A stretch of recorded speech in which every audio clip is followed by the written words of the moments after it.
இது வந்துட்டு நடுகள் நம்ம முன்னாடி பார்த்திருக்கோம். நம்ம தமிழ் சமூகம் வீரத்துக்கு ரொம்ப புகழ் வாய்ந்தது. ஸோ அவங்களுக்கு வந்துட்டு நிறைய சண்டைகள்லாம் அவங்க பார்த்திருப்பாங்க.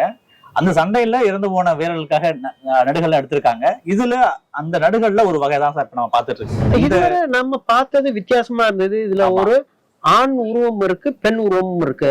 இது வந்து கணவன் மனைவின்னு சொல்லலாமா, இல்ல தம்பதின்னு சொல்லலாமா, இல்ல இது என்னத்தை உணர்த்துது? இந்த இந்த சிற்பம் என்னத்தை உணர்த்துது? கண்டிப்பா சொல்லலாம் சார். ஏன்னா நம்ம தமிழ் சமூகத்துல வீரம் வந்து பொதுவா ஆண்களுக்கு மட்டுமே உரித்தானதா இருந்துச்சு.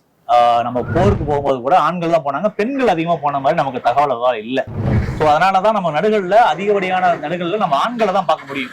இந்த குறிப்பிட்ட நடுகள்ல மட்டும் நம்ம பெண்ணை சேர்த்து பார்க்க முடியும். காரணம் என்னன்னா, இந்த நடுகள் வந்துட்டு இந்த நடுகள் இருக்கக்கூடிய ஆண் வந்துட்டு ஒரு வீரன் அந்த வீரன் போருக்கு போயிட்டு இறந்து போயிடுறான். இறந்து போனதுக்கு அப்புறம் அவனுடைய உடம்ப வந்துட்டு தீயிலிட்டு எரிக்கும் போது அவங்க கூடயே வந்து அவனுடைய மனைவியும் அந்த தீயில விட்டு இறந்துடுறாங்க.